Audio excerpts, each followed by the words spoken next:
Hi, I'm Charmaine Hogan, Head of Regulatory Affairs at Playtech, and I'm here with Gonzalo Perez, CEO of Apuesta Total. Hi Gonzalo, thank you very much for sitting here with me, and let's discuss one of the big topics of the moment, Peru. Me and you have talked about Peru in the past, and we're finally here. Yes. The market has finally launched. How do you think it started? How do you think it's going? You know, I always answer that it could have been a nightmare, given what happened in other countries. But overall, I think, taking away the tax part, it's a good regulation.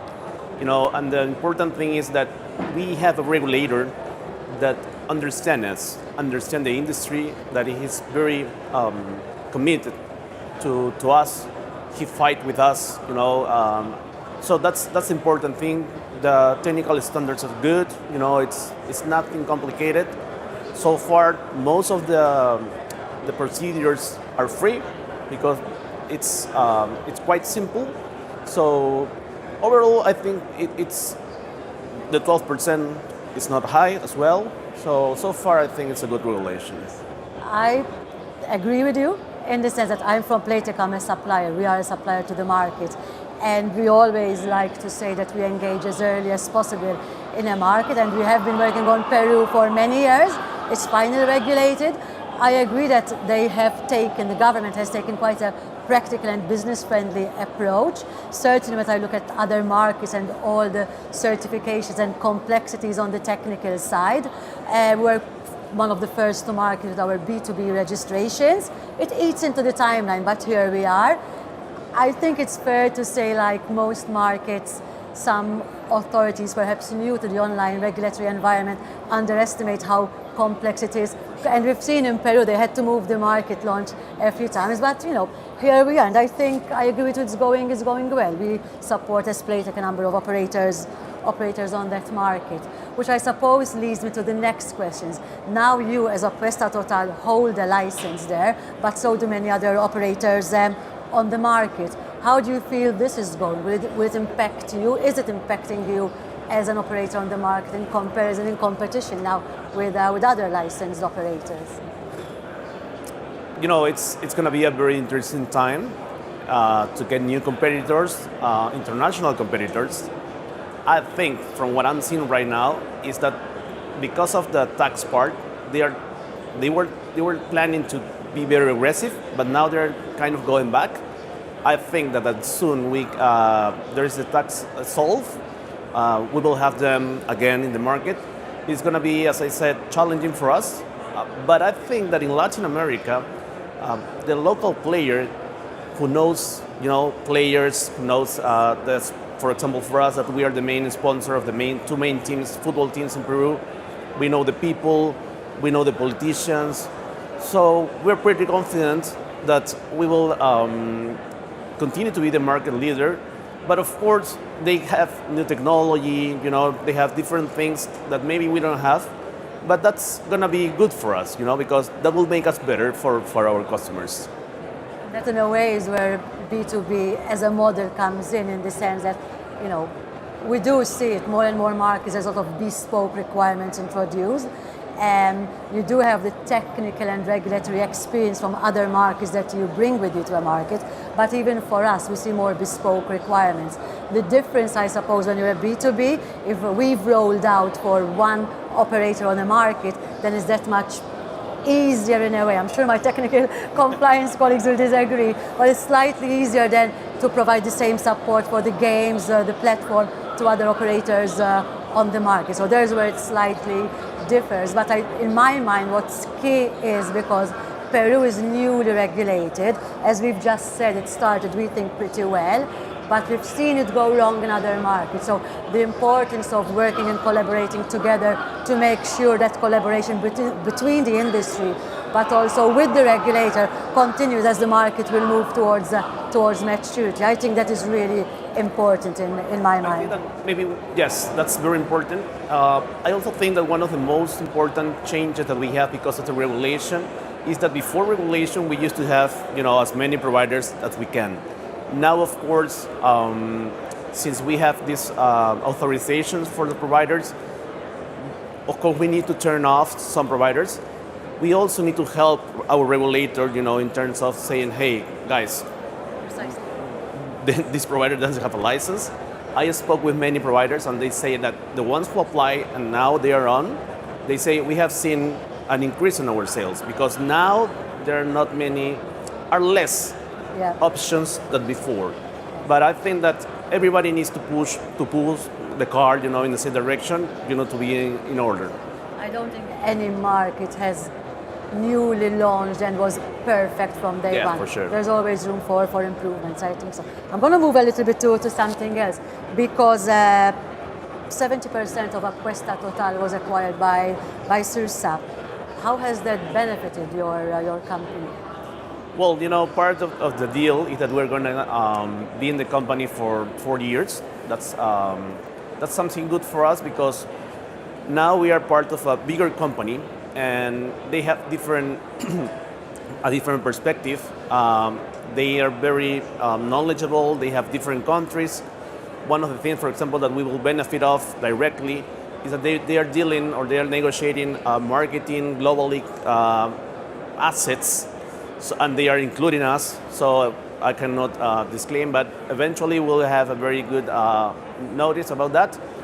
So overall, I think that we're sharing, the best practices and stuff like that.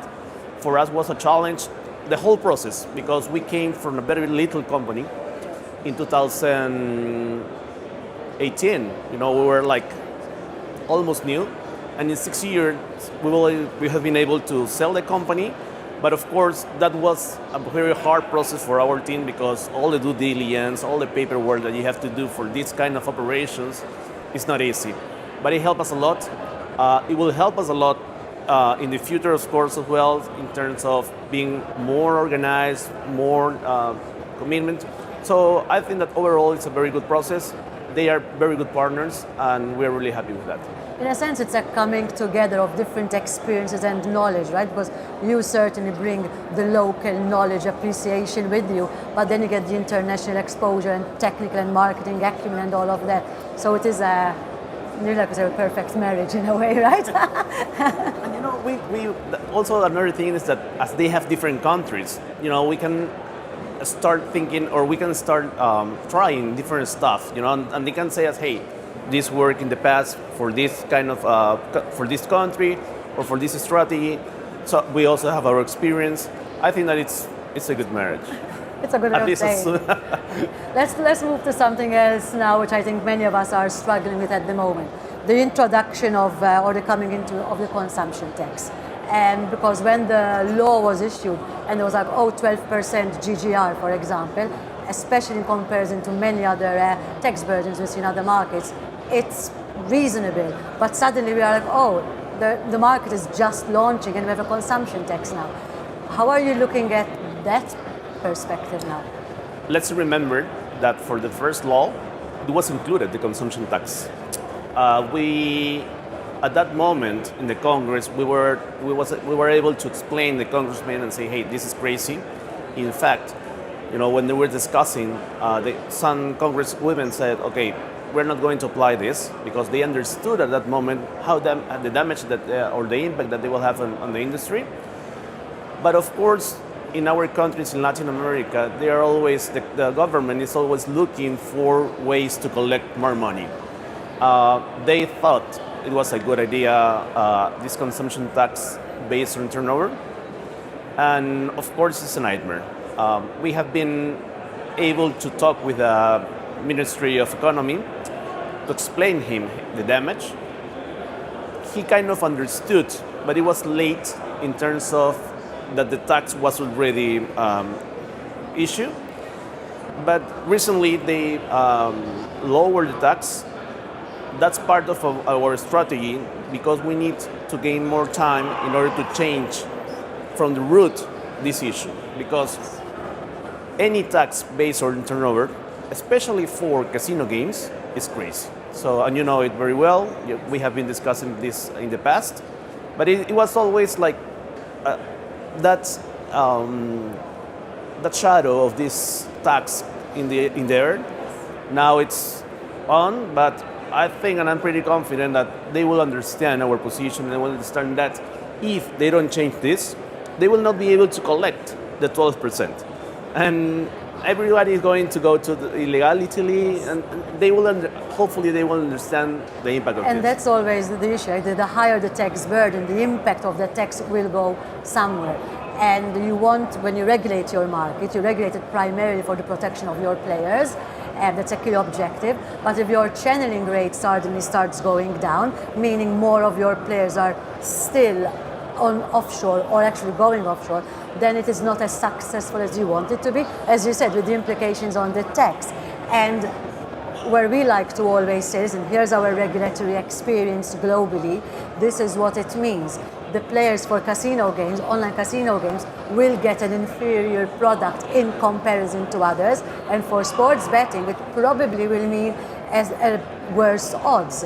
And if you're a savvy player, you really see that in comparison to something offshore. So hopefully there is that appetite, if you like, for more conversations for the regulator to understand, listen, and the authorities, not just the regulator, to adjust and see where you really want to be going with the industry. Yeah, sure. A higher tax doesn't really mean you're going to get more revenue. So hopefully we move in that direction. If I move now to the product mix, because Peru, in fact, has been one of those markets which has regulated to allow all products on the market, which is a good thing. And how do you see, or how do you think that will change going forward from sports betting to casino, the percentages? It's a bit new right now because the market just launched, but any ideas around that? You know, Peru has a very long history of gambling. It was one of the first one in Latin to have the legislation, to have a regulation for land-based casinos. Land-based casinos have been very popular until the online gambling started.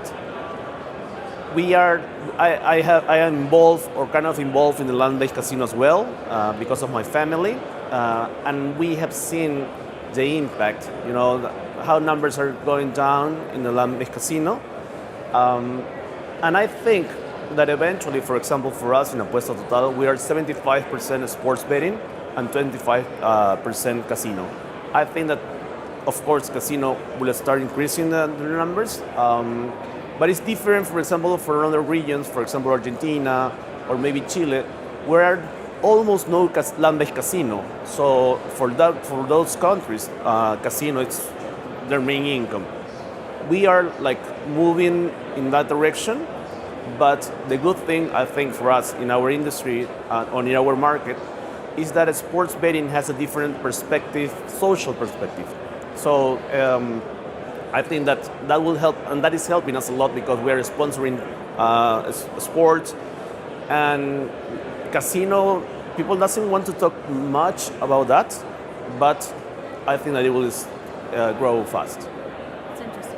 As a supplier, and having got our B2B registrations, as you call them in Peru, we of course got registered also for our casino content, online casino content, and our live casino content, and we have quite a number of games already certified for the market, so I know that there is demand, but as we said, it's a new market in that sense of regulation, and we'll see where it's going. And you know, as a supplier, you cater to the needs of the licensees, and we offer them, as Playtech at least, a marketplace where operators like yourself can go and choose, depending on your marketing strategies, the games you want. But it will be an interesting one to watch, and hopefully, as we said in the beginning, that the regulator keeps up this really pragmatic and practical approach, and no harsh restrictions come in, so the players continue to finding themselves and their games on the regulated market. And that's always what we want, with a regulated market. The other thing is that, for example, for casino games,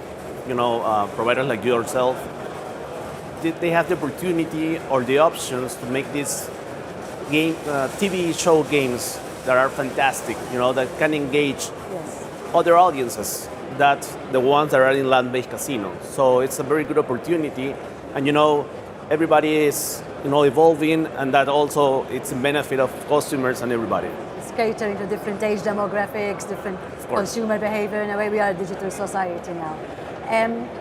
I think I've exhausted what I wanted to ask. I'm sure we could talk around all of this for much, much longer, but I really thank you for your time. It's been a thank pleasure. you, Charmaine. Thank you. Thanks.